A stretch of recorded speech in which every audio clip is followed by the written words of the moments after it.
Selamat malam, salam sejahtera untuk kita sekalian. Shalom. Yang kami hormati, kami banggakan para pendengar Radio Republik Indonesia, para pemirsa televisi Republik Indonesia di seluruh tanah Papua, Bapak Ibu, teman-teman wartawan yang berkesempatan pada malam hari ini hadir di Media Center COVID-19 Pemerintah Provinsi Papua. Hari ini, tanggal 13 Agustus 2020, kami tim Satgas COVID-19 Pemerintah Provinsi Papua akan menyampaikan perkembangan terkini menyangkut upaya besar kita dalam memutus mata rantai penularan COVID-19 di Provinsi Papua. Bapak Ibu yang kami hormati, hari ini ada tambahan 9 kasus positif di Provinsi Papua. Dengan demikian secara kumulatif jumlah kasus kita hingga malam hari ini berjumlah 3.234, di mana 38% atau 1.238 saat ini dirawat, baik itu dilakukan isolasi mandiri, baik itu dengan karantina terpusat maupun perawatan di rumah sakit.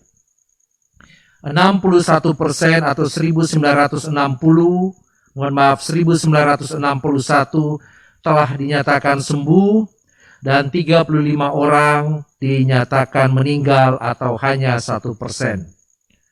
ODP atau yang saat ini dikenal dengan kontak erat berjumlah 3.198, sementara suspek atau di masa lalu dikenal dengan PDP sebanyak 714 dan kasus probable sebanyak 14 kasus. Hingga malam hari ini dengan pemeriksaan PCR serta tes cepat molekuler, jumlah sampel yang telah diperiksa sebanyak 33.409. 33.409. Bapak Ibu yang kami hormati, dapat kami sampaikan bahwa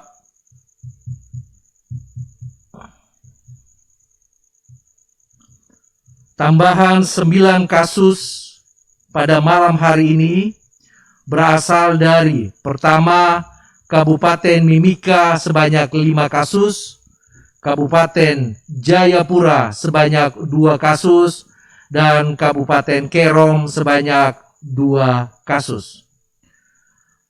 Kasus kontak erat bertambah 93 orang yang berasal dari Kota Jayapura 1 orang, Kabupaten Mimika 82 orang, Kabupaten Merauke 10 orang.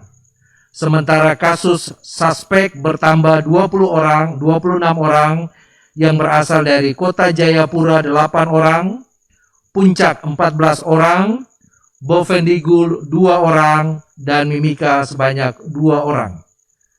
Puji Tuhan, hari ini bertambah lagi 3 pasien yang dinyatakan sembuh, yang berasal dari Kabupaten Merauke 1 orang, Kabupaten Mimika 1 orang, Kabupaten Kerom sebanyak 1 orang. Dengan demikian, total pasien yang dinyatakan sembuh sebanyak 3 orang.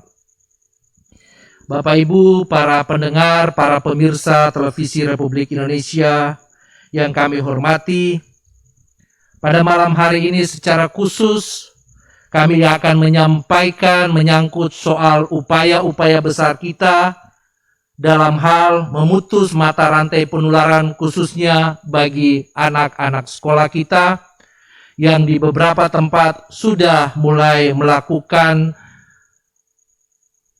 pembelajaran tatap muka. Hal pertama yang akan kami sampaikan, dan ini menjadi prinsip dasar dalam hal proses belajar mengajar tatap muka, adalah yang pertama, keselamatan dan kesehatan anak didik menjadi hal yang prioritas.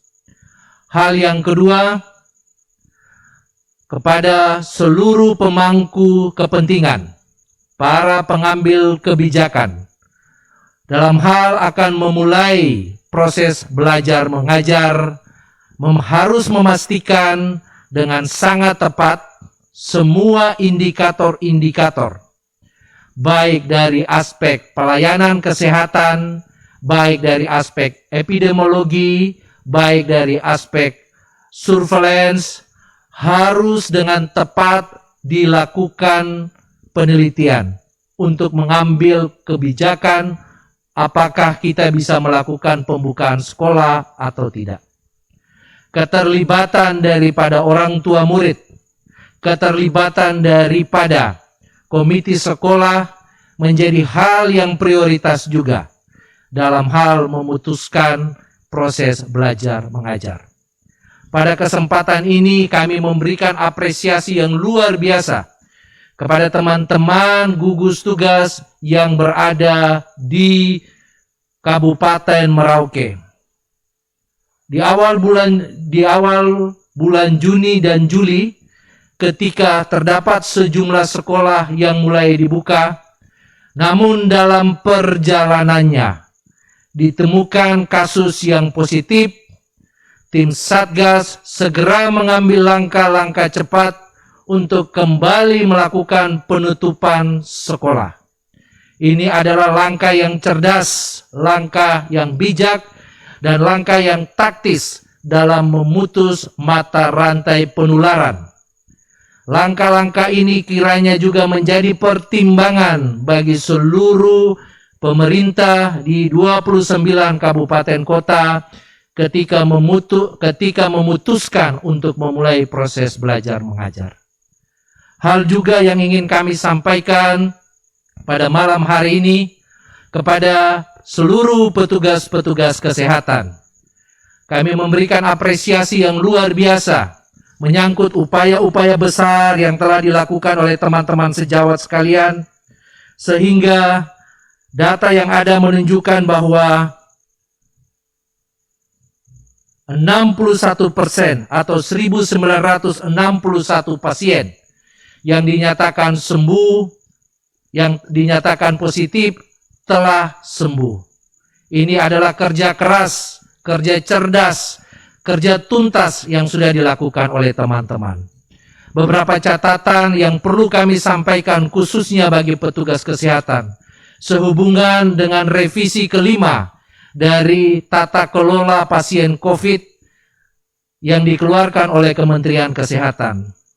Kami meminta kepada dokter penanggung jawab pasien, sekali lagi kepada seluruh dokter penanggung jawab pasien, untuk memastikan dengan sangat tepat ketika harus memulangkan pasien yang telah dinyatakan sembuh.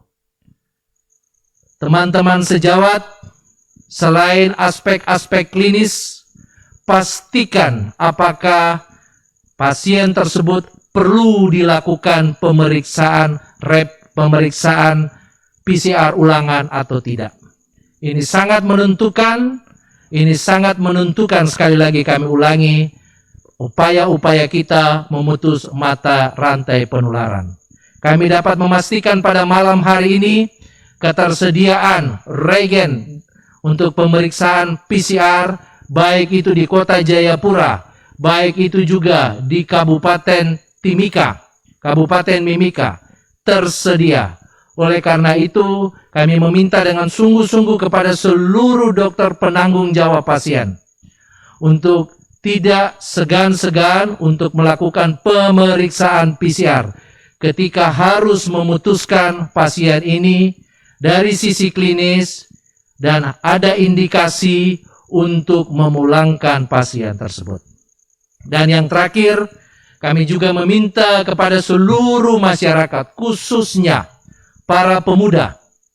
Sebagaimana kita ketahui, di Kota Jayapura, pemerintah Provinsi Papua telah membentuk yang namanya Pemuda Anti Corona.